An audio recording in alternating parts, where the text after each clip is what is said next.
This is Democracy Now!, democracynow.org, the War and Peace Report. I'm Amy Goodman. We're broadcasting on over 500 stations around the country, on Pacifica and NPR stations, low-power FM, college and community radio stations, on both TV satellite networks, Dish Network Channel 9415 Free Speech TV, 9410 Link TV, on DirecTV Channel 375 Link TV.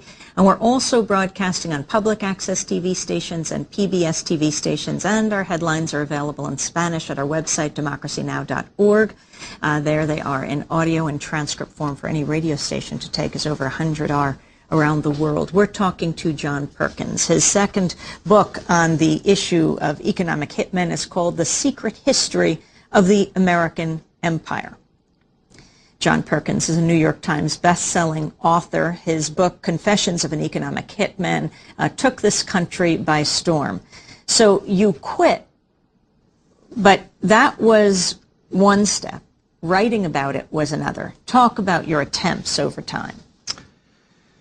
Oh yes, it's after I quit, I tried several times to write the book that became Confessions of an Economic Hitman, and each time I reached out to other economic hitmen I'd worked with or jackals to try to get their stories.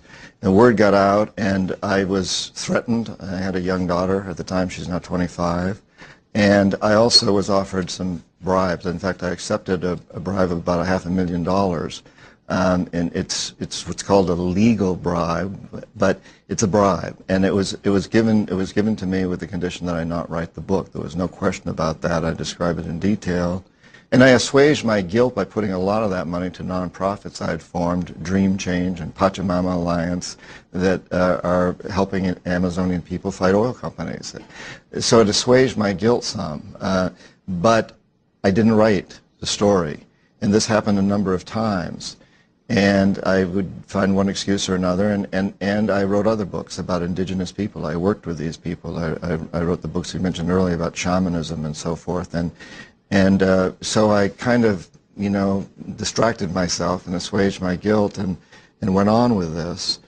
And then on 9/11, I was in the Amazon with the Shuar people. I'd taken a group of nonprofit people in to learn from indigenous people in the Amazon.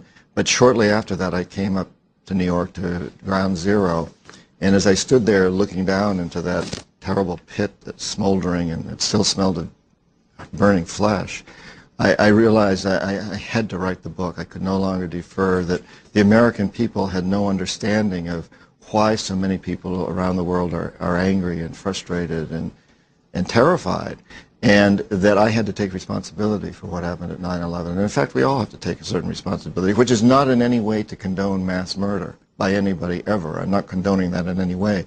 But I did realize that the American people needed to understand why there's so much anger around the world. I had to write the book. So this time, I didn't tell anyone I was writing, and even my wife and daughter, they knew I was writing something, but they didn't know what. I didn't reach out to other people. It made it a little more difficult to write it.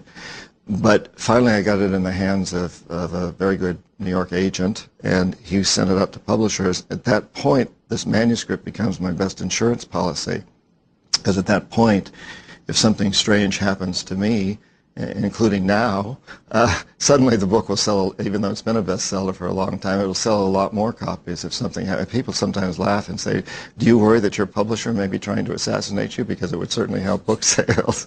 I don't worry about it. But, so at that point, once I got the manuscript there, it became my insurance policy. You write A Jackal is Born about Jack Corbin. Who is he? Well, Jack Corbin, and that's not his real name, but he's a real person. He's alive and well today, working for us in Iraq. But he is a jackal. He's an assassin. And one of the most fascinating stories, I think, it involves the Seychelles, which is a small country, an island country off the coast of Africa. And it happens to be located where Diego Garcia, one of the United States' most strategic air bases, is located. And there's a long history behind Diego Garcia. But in the late 70s, Seychelles had a president that was very friendly to us, James Manchin, and he was overthrown in a bloodless coup by Francis René, a socialist. And Francis René threatened to get us out of Diego Garcia, to expose the real facts behind the terrible things that went on to put us in Diego Garcia, and it's a lot of details that I won't get into now. In any case, I was called down to Washington to meet with a bunch of retired generals and admirals who were trying to, who were all working for as economic hitmen for consulting firms, and they were prepping me to go in and corrupt Francis Rene and bring him around to our side. But before doing that, they wanted to find out whether he was really corruptible or not. And it was sort of interesting that one of these generals had a young protege, a young man, who, and the general had noticed that a high diplomat from Seychelles in Washington had a young wife who was not very happy. So this young man was sent in to seduce the wife and compromise her and get information from her, which is a fairly common tactic. Sex is a big thing in this game of diplomacy and economic hit people. And it's sort of an interesting story here is that one time at lunch this general came back and he said, you know, I think you economic hitmen have a much tougher job than your women counterpart, because he said now this woman, the diplomat's wife, is buying into this with the young man, but she wants to be convinced that he loves her. He said, you know, my God, you know, I'd give the keys to the Pentagon to a young lady just for some good sex. I don't need to be convinced that she loves me, but I guess that's the difference between men and women. That's what he said. Kind of interesting. Anyway, in the end, the young man did get the information from the wife, and the information was that Francis Rene was not corruptible.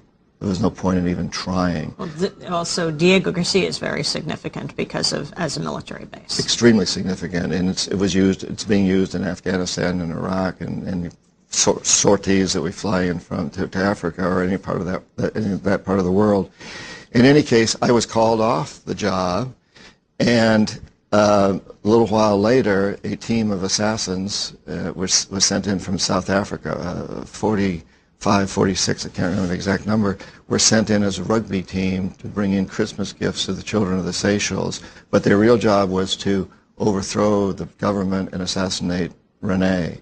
At the time, I didn't know these individuals. Now I know Jack Corbin. I know him very well personally. I've met him since. Our paths crossed back then, but we didn't know each other. What exactly did he do? Well, the team went in, and they were apprehended at the airport. A security guard discovered a hidden weapon on one of them. A huge gun battle broke out at the Mahi airport, and these mercenaries were surrounded by perhaps 1,000 soldiers on the outside. Jack told me it was one of the few times in his life where he figured he was going to die and had time to think about it. Many times he could have died, but he just reacted quickly. And they didn't know what to do. But eventually an Air India 707 came into view and asked permission to land, and they gave it permission to land. As soon as it landed, they hijacked it, and they flew it back to Durban, South Africa. And I'm now watching this on the national news. This is now on U.S. national news, and I'm knowing that this is. I didn't know what was going to happen when I was called off the case, but now I'm seeing it unfold. And to the world, what we saw is this plane, Air India 707, flies into Durban, South Africa, surrounded by South African security guards. The men on the plane give themselves up. They're marched off. They're sent to court, and then sentenced to prison and sometimes execution. And that's the end of the story, as far as we know. Now that I know Jack, what actually happened was when the plane was surrounded, the security forces got on the telephone with the plane and discovered there was their good friends, their teachers, in fact, on the plane. They worked out a deal. The men gave themselves up. They did spend 3 months in prison. They had their own wing with television, etc., and then were quietly released after 3 months.